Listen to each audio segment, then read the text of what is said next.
Hari ini, kita akan membedah salah satu intervensi struktural yang paling ambisius dalam sejarah logistik nasional kita, yaitu tol laut. Yang mana usianya sudah lebih dari 1 dekade kan? Tepat sejak inisiasi awalnya di tahun 2015, dan program ini telah meraksasa. Dari yang awalnya sekedar 3 trayek perintis, sekarang membengkak menjadi 39 trayek yang membelah Nusantara.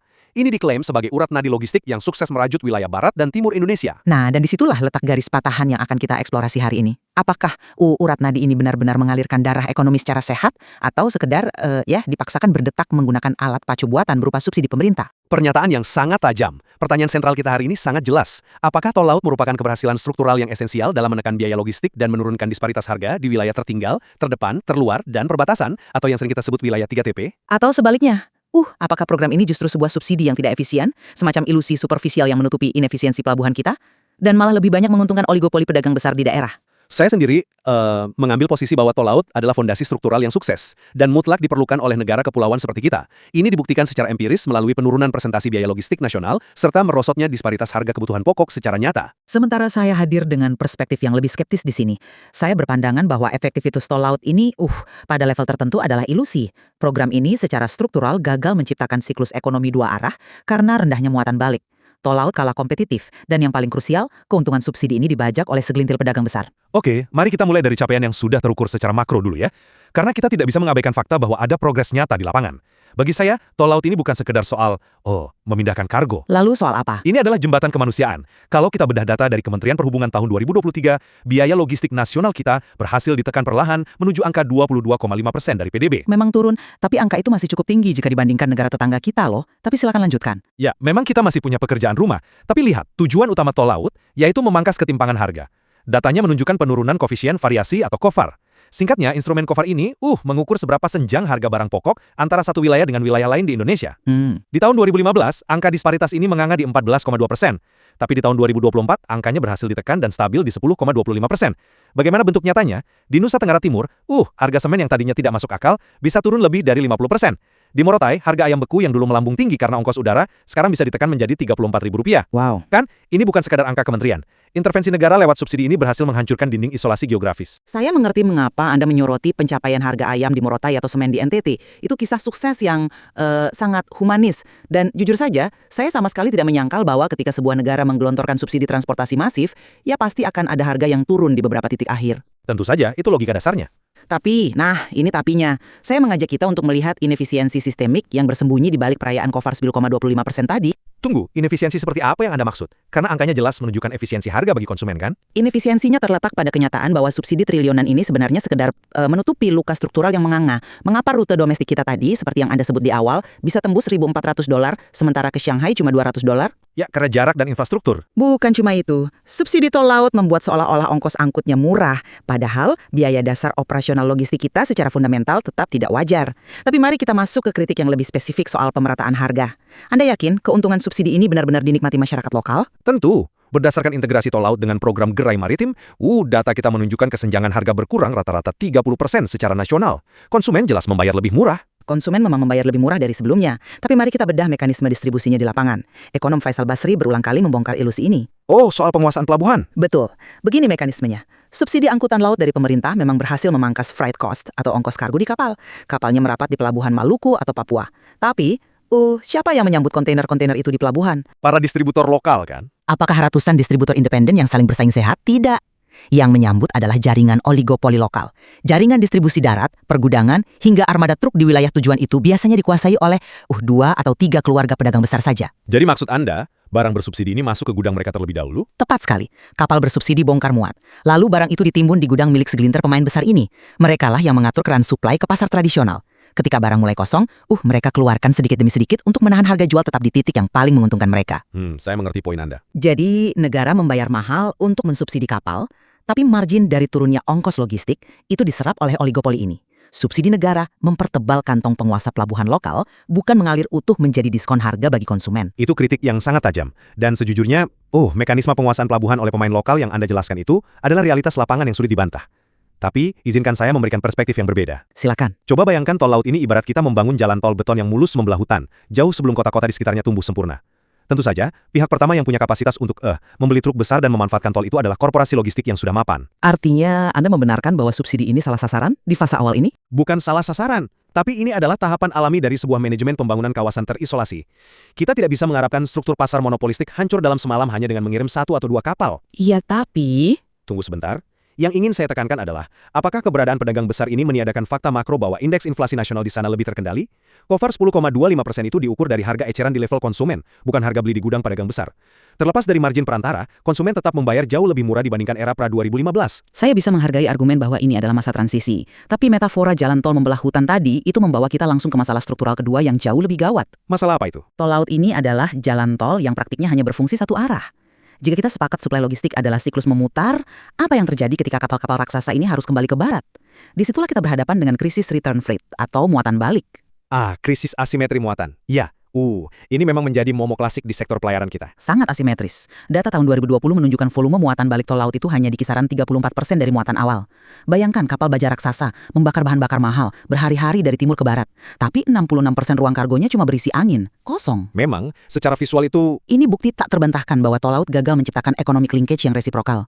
Kita sekedar memasang pipa raksasa, mensubsidi konsumsi di timur, mencekoki mereka dengan produk Jawa tanpa memberdayakan basis produksi komoditas lokal mereka. Oke, saya harus menahan laju argumen Anda di sini. Saya jujur sempat ragu ketika membaca laporan kritis mengenai muatan balik ini. Tapi kemudian saya melihat data internal dari PT Pelni. Data yang mana? Ada lonjakan muatan balik yang diangkut kapal Pelni hingga 147% pada tahun 2020. Angka ini luar biasa fantastis, bukan? Ini membuktikan proses komersialisasi produk lokal itu sudah mulai berjalan. Petani dan nelayan lokal sudah mulai mengirim ikan, kobra ke Jawa. Anda menggunakan angka pertumbuhan 147%. Memang terdengar bombastis, tapi ingat bagaimana statistik bekerja. Jika tahun sebelumnya muatan balik hanya 2 kontainer, lalu tahun depannya naik jadi 5 kontainer, itu lompatan persentase yang meroket tajam. Tapi trennya positif. Tapi secara absolut, 5 kontainer di kapal berkapasitas ratusan TIUs itu tidak ada artinya untuk menutup biaya tanpa subsidi. Kenapa muatan balik sulit tumbuh secara volume absolut? Karena sistem kita salah mendiagnosis karakter ekonomi timur. Salah mendiagnosis bagaimana? Bukankah, kapalnya sudah disediakan? Tersedianya kapal bukan berarti bentuk layanannya cocok. Tol laut ini menggunakan direct shipping, mengirim kapal berkapasitas besar secara langsung. Padahal, literatur mengenai UMKM di wilayah timur menunjukkan mereka adalah produsen skala mikro. Petani di Maluku tidak bisa mengisi penuh 1 kontainer logam 20 kaki. Saya mulai paham. Maksud Anda, UMKM di timur ini secara fundamental tidak butuh kontainer utuh, mereka hanya butuh menyewa sebagian kecil kargo. Tepat sekali. Dalam dunia logistik, ini disebut less than truckload atau LTL. Mereka butuh fleksibilitas mengirim 5 karung cengkeh atau 10 kotak tuna beku. Tapi infrastruktur yang datang kepada mereka lewat tol laut dipaksa menggunakan skema truckload skala penuh. Mereka tidak punya modal untuk itu. Itu poin yang membuka perspektif baru. Jadi pertanyaannya, apakah wilayah timur gagal memproduksi? Atau arsitektur tol laut yang terlalu kaku dan gagal beradaptasi dengan karakter produksi lokal yang tersebar di ribuan pulau kecil?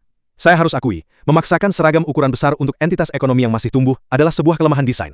Memfasilitasi muatan less than truckload dari pulau-pulau kecil agar efisien, itu memang butuh penyesuaian. Tapi jika kita bicara tentang menampung muatan kecil ini untuk dikonsolidasikan, kita mutlak membutuhkan hub pelabuhan yang luar biasa efisien. Betul. Dan transisi pemikiran Anda ini justru menarik kita ke inti anatominya. Masalahnya bukan semata-mata pada jadwal trayek tol laut, melainkan pada ekosistem pelabuhannya itu sendiri.